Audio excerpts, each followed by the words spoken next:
নমস্কার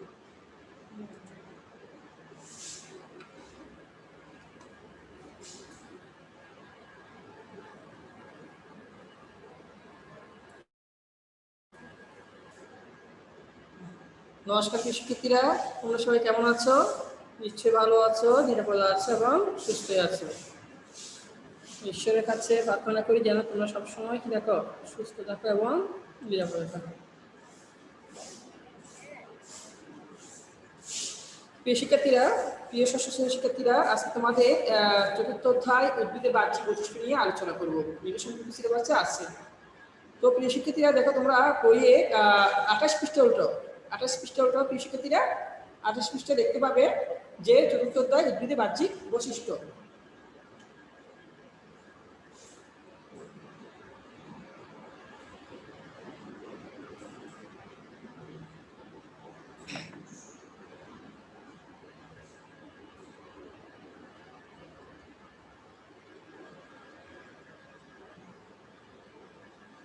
উদ্ভিদের বাহ্যিক বৈশিষ্ট্য।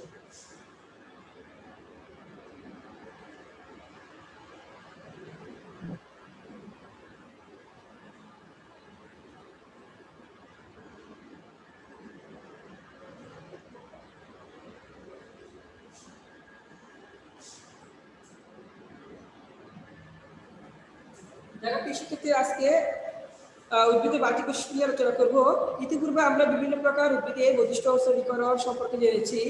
আমরা জানি উন্নত উদ্ভিদ দুই ধরনের, যথা নগ্নবীজি, একটা হচ্ছে কি আবৃতবীজি উদ্ভিদ। কেমন?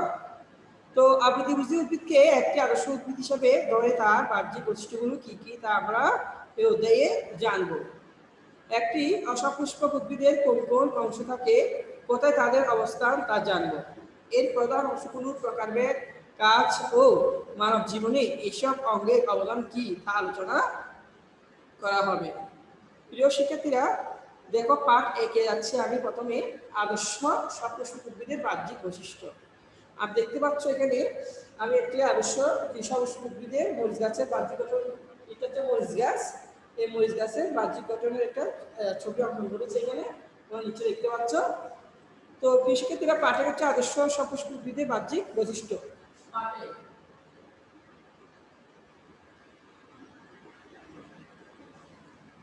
পাঠে গেছে আদর্শ সপুষ্পক উদ্ভিদের বাহ্যিক বৈশিষ্ট্য। আমরা চারপাশে পরিবেশে অগণিত উদ্ভিদ দেখতে পাই। এসব উদ্ভিদের আকার ও গঠনে অনেক বিভিন্নতা লক্ষ্য করা যায়।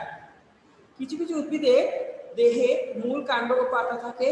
এদের ফুল, ফল ও বীজ হয়। হ্যাঁ, এরা কি উদ্ভিদ? সপুষ্পক উদ্ভিদ। যেমন ধরো আম, জাম, যেমন লাউ, ধান, গম ইত্যাদি। ধান, গম, ঘাস একবীজপত্রী ও আম, কাঁঠাল, সরিষা, মরিচ দ্বিবীজপত্রী সপুষ্পক উদ্ভিদ। প্রিয় শিক্ষার্থীরা মনে রাখবে যে কি ধান, গম, ঘাস একবীজপত্রী ও আম, কাঁঠাল, সরিষা, মরিচ হচ্ছে দ্বিবীজপত্রী উদ্ভিদ। তোমার পরীক্ষা আসতে পারে যে একবীজপত্রী উদ্ভিদ কোনগুলো। হ্যাঁ, তো বলবো যে ধান, গম, ঘাস হচ্ছে একবীজপত্রী, আর আম, কাঁঠাল, সরিষা, মরিচ দ্বিবীজপত্রী সপুষ্পক উদ্ভিদ। কেমন? তো প্রিয় শিক্ষার্থীরা দেখো, আবৃতবীজী সপুষ্পক উদ্ভিদকে আদর্শ উদ্ভিদ বলা হয়, কারণ এরা সর্বোন্নত উদ্ভিদ। কেমন? তো প্রিয় শিক্ষার্থীরা, একটি আদর্শ সপুষ্পক উদ্ভিদের বিভিন্ন অংশ। একটি আদর্শ সপুষ্পক উদ্ভিদকে মূল, কাণ্ড, পাতা, ফুল, ফল প্রভৃতি অংশে বিভক্ত করা যায়। এই যে একটি মরিচ গাছের বাহ্যিক গঠন রয়েছে, এটা আদর্শ সপুষ্পক উদ্ভিদ মরিচ গাছ। হ্যাঁ, এটা কি একটি দ্বিবীজপত্রী সপুষ্পক উদ্ভিদ। কেমন? তাহলে একটি আদর্শ সপুষ্পক উদ্ভিদের এই একটা ছবি আঁকা করা হচ্ছে, যেটা চিত্র হচ্ছে কি একটি মরিচ গাছের বাহ্যিক গঠন।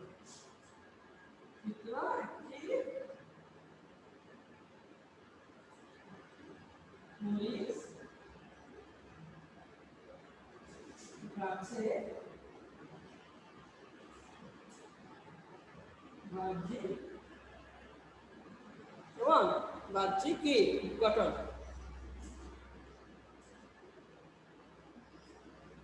মানে একটি মরিচ গাছের বাইরের গঠন কি? যেমন ফুল আছে এখানে, ফুল, ফল, পাতা, কাণ্ড আর কি প্রধান মূল। তো দেখো বিটক বলছে যে একটি আদর্শ সম্পদ উদ্ভিদকে মূল, কাণ্ড, পাতা, ফুল, ফল প্রভৃতি অংশ মুক্ত করা যায়।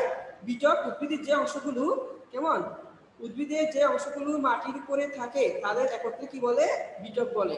তার কৃষিক্ষেত্রে এই লাইনটার নিচে তোমরা আন্ডারলাইন করে রাখো যে একটি উদ্ভিদের যে অংশগুলো মাটির উপরে থাকে তাদেরকে একত্রে কি? বিটক বলে। বিটকে কাণ্ড, পাতা, ফুল ও ফল থাকে। তাহলে বিটকে কি কি থাকে? বিটকে থাকে কাণ্ড, পাতা, ফুল ও কি? ফল থাকে। কেমন? তোমরা 29 পৃষ্ঠা দেখো। তো কাণ্ডে পর্ব, পর্বমধ্য ও শীর্ষমুকুল থাকে। ফুলগুলো পাতা কক্ষে উৎপন্ন হয়। হ্যাঁ, ফুলের বৃতি, দল, পুংকেশর ও গর্ভাশয় থাকে। এই কথাগুলোর সাথে পাশের পরিচিত মরিচ গাছের চিত্রে মিলিয়ে দেখি। এতে পাশে যে একটা আমি মরিচ গাছের চিত্র দেখেছি, এখানে দেখো কথা হচ্ছে কি? ফুল। এগুলো হচ্ছে কি? ফুল। সেইগুলো হচ্ছে কি? ফুল। কেমন? তাহলে দেখো, প্রথমে আমরা আসি ইয়াতে আসি, কাণ্ডতে আসি। কেমন? এখানে ফুল আমি হচ্ছে ফুল, ফল, পাতা, কাণ্ড, প্রধান মূল। তো প্রথমে আসি আমরা কাণ্ডতে। কেমন? প্রধান মূলের সাথে লাগার মাটির উপরে উদ্ভিদের এক অংশটি হচ্ছে কি? কাণ্ড। কাণ্ডের গায়ে পর্ব ও পর্বমধ্য থাকে। পর্ব থেকে খাদ্য উৎপন্ন হয়। কাণ্ড, পাতা ও শাখা প্রশাখার ভার বহন করে। তাহলে কাণ্ডটা এটা হচ্ছে কি? কাণ্ড। কেমন? এটা হচ্ছে কি? কাণ্ড। তাহলে এই কাণ্ড, কেমন, এটাকে বলে কি? কাণ্ড বলে।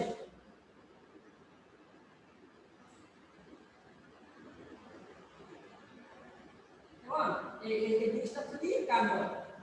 তাহলে এই কাণ্ডটা হচ্ছে কি? কাণ্ডের কাছ কি? পদার্থের সাথে লাগান মাটির উপরে উদ্ভিদের অংশটি হচ্ছে কাণ্ড। কাণ্ডের গায়ে পর্ব, পর্বত থাকে। পর্ব থেকে উৎপাদন উৎপন্ন হয়। কাণ্ড, হ্যাঁ, পাতা ও শাখা প্রশাখার ভার বহন করে। এই কাণ্ড থেকে এই ভারগুলো উৎপন্ন হয়েছে। পাতা উৎপন্ন হয়েছে। কেমন? তাহলে শাখা প্রশাখার এই শাখা, এই শাখাগুলো, এই শাখাগুলো কে বহন করছে?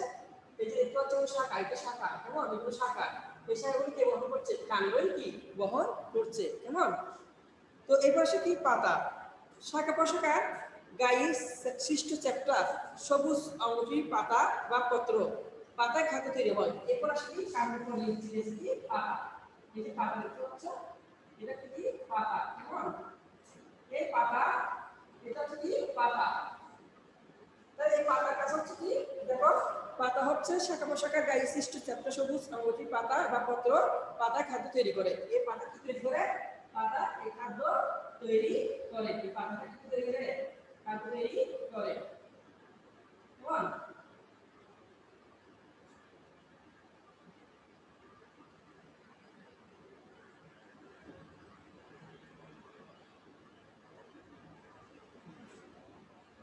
পাতা, পাতা কি তৈরি করে? খাদ্য তৈরি করে। এবার আসো ফুল। পত্রকক্ষে সাদা রঙের ছোট ছোট ফুল হয়। হ্যাঁ, এই যে পত্রকক্ষে দেখা যাচ্ছে, এই পত্রকক্ষে সাদা সাদা কি হয়েছে? ফুল। ফুল, ফুল। কেমন? পত্রকক্ষে সাদা সাদা কি হয়? সাদা রঙের ছোট ছোট ফুল হয়। এই ফুল থেকে ফল অর্থাৎ মরিচ হয়। এই যে দেখতে পাচ্ছ ফুল, এগুলো হচ্ছে ফুল। কেমন? তাহলে এই ফুল, ফুল কি হয়? পত্রকক্ষে সাদা রঙের ছোট ছোট ফুল হয়। এই ফুল থেকে কি হয়? ফল উৎপন্ন হয়, ফল হয়। আর অর্থাৎ হচ্ছে মরিচ হয়। যেহেতু মরিচ থেকে মরিচ হয়, আর ফুল থেকে হয় মরিচ হয়।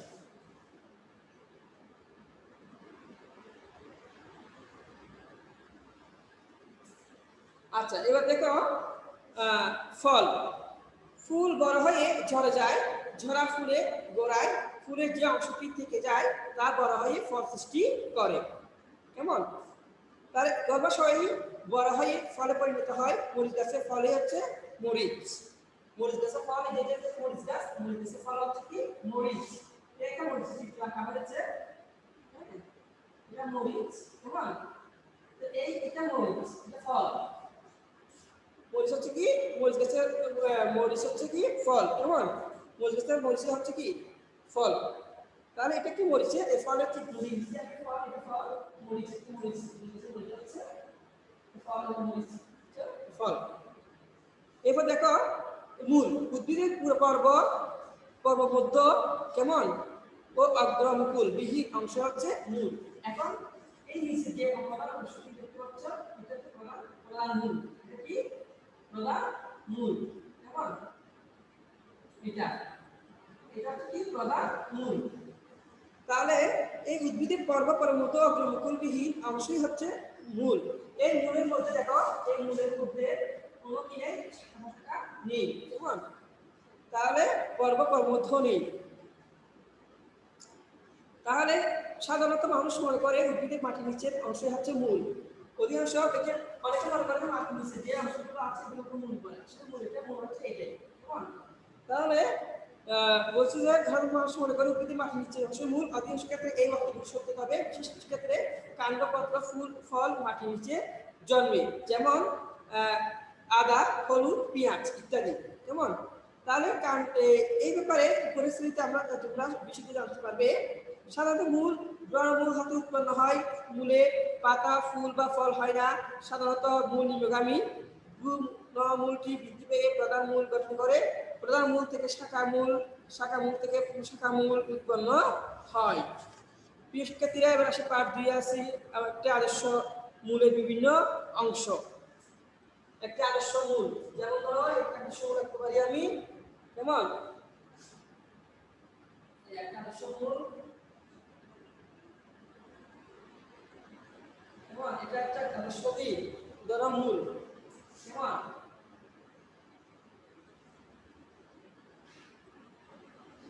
এখানে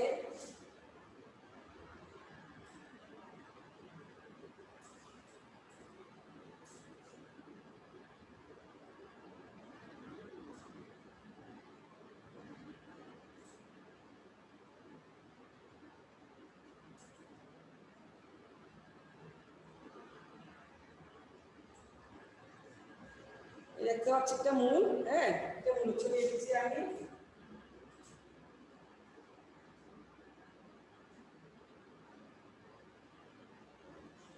এটা মূলের ছবি।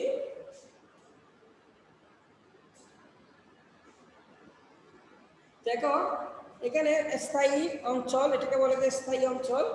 এটাকে বলে স্থায়ী অঞ্চল। কেমন? এখানে কাটা কাটা থাকবে। কেমন? কাটা কাটা থাকবে।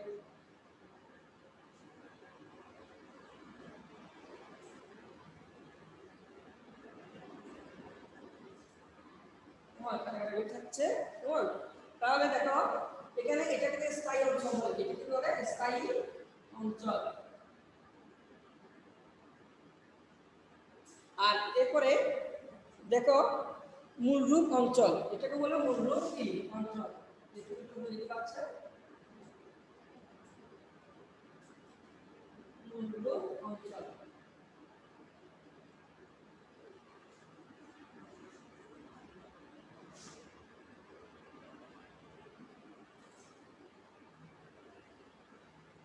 এরপর ধরো আছে কি বর্ধিষ্ণু অঞ্চল। বর্ধিষ্ণু অঞ্চল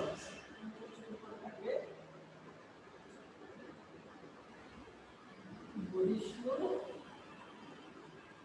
অঞ্চল।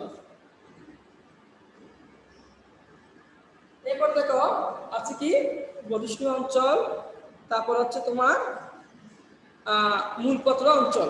এটাকে বলা হয় মূলপত্র অঞ্চল। মূলপত্র অঞ্চল। যেমন দেখো শিক্ষার্থীরা, তাহলে এটা কি একটি আদর্শ মূলের বিভিন্ন অংশ। এটি হচ্ছে একটি আদর্শ মূলের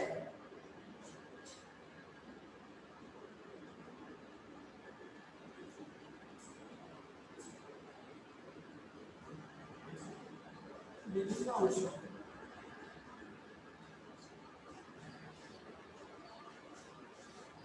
হ্যাঁ শিক্ষার্থীরা, তাহলে দেখো মূলকে কয়েকটি অংশে ভাগ করা যায়। এর শেষে প্রান্তে টুপির মতো অংশটি হচ্ছে মূল টুপি বা মূলপত্র। এই টুপির মধ্যে যে অংশটি দেখতে পাচ্ছেন এটা মূল টুপি বা কি তাহলে বলছি কি টুপির মতো অংশটি হচ্ছে মূল টুপি বা মূলপত্র। আঘাত থেকে মূলকে রক্ষা করা এর কাজ। এর পিছনের মস্তিষ্ক অংশটি হচ্ছে বর্ধিষ্ণু অঞ্চল। এটা হচ্ছে কি বর্ধিষ্ণু অঞ্চল। এরপর দেখো এই স্থানে মূলের বৃদ্ধি ঘটে। এই এলাকার পিছনে শুষ্ক রুমস মূলরূপ অঞ্চল অবস্থিত।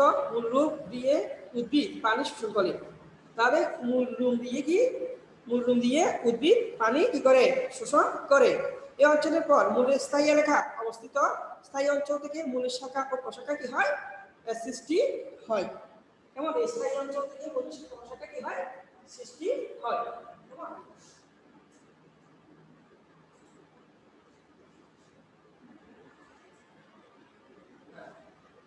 দেখো প্রিয় শিক্ষার্থীরা, পার্ট 3 ও 4 দেখো মূলের প্রকারভেদ ও কাজ। সব গাছের মূল কি এক ধরনের হয়? ধানের মূল আর আম গাছের মূল কি এক ধরনের?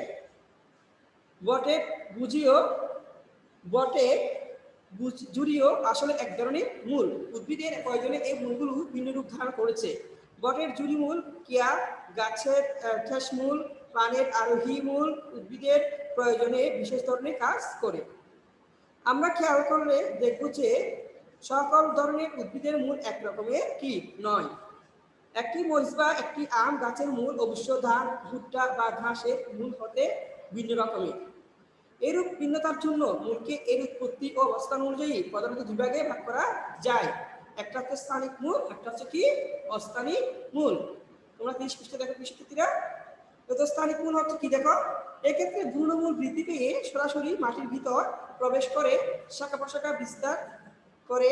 স্থানিক মূলে প্রধান মূল থাকে মূলা, আম, জাম, মরিচ, সরিষা ইত্যাদি উদ্ভিদের কি মূল। দ্বিবীজপত্রী উদ্ভিদের দুটি বীজপত্র থাকে। দ্বিবীজপত্রী উদ্ভিদের প্রধান মূল এবং এর শাখা প্রশাখা নিয়ে স্থানিক মূলতন্ত্র গঠিত হয়। আম, জাম, মরিচ, সরিষা, নয়নতারা প্রভৃতি উদ্ভিদে এ ধরনের মূলতন্ত্র রয়েছে। কৃষিক্ষেত্রে তোমরা চিত্র 4.3 দেখতে পাবে, এখানে দুটা মূল চিত্র দেওয়া আছে। একটা হচ্ছে স্থানিক মূল, একটা হচ্ছে কি অস্থানিক মূল। এখানে দুটো চিত্র দেওয়া আছে, একটা স্থানিক মূল, একটা হচ্ছে কি অস্থানিক মূল। এবং তো কৃষিক্ষেত্রে দেখো যে অস্থানিক মূল কি, এসব মূল ভ্রূণমূল থেকে উৎপন্ন না হয়ে কাণ্ড পাতা থেকে উৎপন্ন হয়। এরা দুই ধরনের, একটা হচ্ছে গুচ্ছমূল, একটা হচ্ছে কি অগুচ্ছমূল। গুচ্ছমূল কি দেখো শিক্ষার্থীরা, ধান, ঘাস, বাঁশ ইত্যাদি উদ্ভিদের মূল লক্ষ্য করলে দেখা যাবে যে কাণ্ডের নিচের দিকে এক গুচ্ছ সরু মূল সৃষ্টি হয়েছে। এরা হচ্ছে কি গুচ্ছমূল। ভ্রূণমূল নষ্ট হয়ে যে সেই স্থান থেকেও গুচ্ছমূল উৎপন্ন হতে পারে, যেমন ধান, নারিকেল, সুপারি ইত্যাদি। আর অগুচ্ছমূল কি, অগুচ্ছমূল হচ্ছে এসব মূল একত্রে গাদাগাদি করে গুচ্ছাকারে জন্মায় না, বরং পরস্পর থেকে আলাদা থাকে। কেয়া গাছের টেস মূল, বটের ঝুরি মূল এই ধরনের অগুচ্ছ মূল। মূল নিম্নলিখিত কাজসমূহ করে থাকে। এক হচ্ছে মূল উদ্ভিদকে মাটির সাথে শক্তভাবে আটকে রাখে, ফলে ঝড় বাতাসে সহজে হেলে পড়ে না। দুই হচ্ছে মূল মাটি থেকে পানি ও খনিজ পদার্থ শোষণ করে। আমরা জানি মূলরূপ অঞ্চল থেকে, হ্যাঁ, মূলরূপ অঞ্চল বলে একটি অংশ থাকে। এই মূলরূপ অঞ্চল এটা কেমন। তো দেখো একটি অংশ থাকে এখানে অসংখ্য শুষ্ক শুষ্ক রূপ উৎপন্ন হয়। এই অসংখ্য শুষ্ক রূপ কি হয় উৎপন্ন হয়। এই অসংখ্য শুষ্ক রূপ কেমন উৎপন্ন হয়। তাহলে যার মাধ্যমে উদ্ভিদ পানি ও খনিজ পদার্থ সংগ্রহ করে। পার্ট 5 দেখো কাণ্ডের বিভিন্ন অংশ। আমরা যখন আম পাড়তে গাছে উঠি তখন মাটির উপরে গাছের খাড়া লম্বা অংশটি আঁকড়ে ধরে তবেই গাছে উঠি। নিশ্চয়ই আমরা আম গাছে উঠেছি। আম গাছে ওঠার সময় কি হয়, যে বড় কাণ্ড যেটা থাকে সেটা ধরে কি করে উপরের দিকে উঠি আঁকার সময় না। তো মাটির উপরে গাছের খাড়া লম্বা অংশটি আঁকড়ে ধরে তবে গাছে উঠি, এটা গাছের কাণ্ড। হ্যাঁ, কুল গাছের যে ডালে বসে কুল খায় এগুলো হচ্ছে কি শাখা। কেমন, তাহলে গাছের শাখাও কিন্তু কাণ্ডেরই অংশ। উদ্ভিদের যে অংশ থেকে শাখা প্রশাখা পাতা উৎপন্ন হয় তাই হচ্ছে কি কাণ্ড। এতে পর্ব, পর্বমধ্য ও মুকুল থাকে। পর্ব কি, কাণ্ডের যে স্থান থেকে পাতা বের হয় তাকে পর্ব বা সন্ধি বলে। আর পর্বমধ্য হচ্ছে পাশাপাশি দুটি পর্বের মধ্যবর্তী অংশটি পর্বমধ্য। পর্বমধ্য গাছকে খাড়া রাখতে ও বৃদ্ধিতে সহায়তা করে। পর্বমধ্য থেকে কোনো ধরনের মূল, পাতা বা সৃষ্টি হয় না। মুকুল কাণ্ডের সাথে পাতা যে কোনো গৌণ সৃষ্টি করে তাকে পত্রকক্ষ বলে। সাধারণত মুকুল ও পত্রকক্ষে জন্মে, তবে শাখার অগ্রভাগে মুকুল সৃষ্টি হয়, কার্তিক মূল পত্রকক্ষে এবং শীর্ষ মুকুল কাণ্ড বা শাখার অগ্রভাগে জন্মে থাকে। কৃষিক্ষেত্রীরা আমি পার্ট 1 থেকে 5 পর্যন্ত আলোচনা করেছি, বাকি আছে পার্ট 6। তোমরা এই পার্ট 6টা বাসায় ভালো করে পড়ে নিবে। আর এই আমি চতুর্থ অধ্যায় কি উদ্ভিদ বাহ্যিক গঠন তোমার সিলেবাসে আছে, তাই এই অধ্যায়টা খুবই গুরুত্বপূর্ণ আমি মনে করি। এটা থেকে তোমাদের অ্যাসাইনমেন্টে প্রশ্ন আসতে পারে, তাই তোমরা এই অধ্যায়টা মনোযোগ দিয়ে খুব ভালোভাবে পড়বে, কেমন? আর চিত্রগুলো পাশে বসে খাতায় আঁকবে, কেমন? তো কৃষিক্ষেত্রে এখান থেকে আমি এক্সাম্পল দিচ্ছি তোমাদের, যে তোমরা কৃষিটা কৃষি কর্মচারী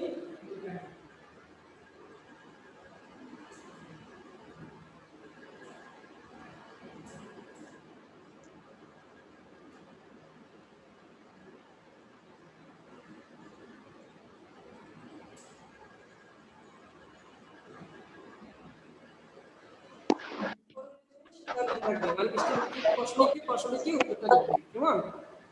তো কৃষিক্ষেত্রে তাহলে 5 পর্যন্ত তোমরা চতুর্থ অধ্যায় পাঠ 1 থেকে 6 পর্যন্ত ভালো করে পড়ে নিবা, কেমন? 6, 7, 8 পর্যন্ত আছে। তো যতটুকু পড়েছি ততটুকু অন্তত পড়বা, বাকিটুকু তোমরা বাসা ভালো করে পড়ে নিবা। আজকে পর্যন্ত তোমরা সবাই সুস্থ থাকো, ভালো থাকো, নিরাপদে থাকো।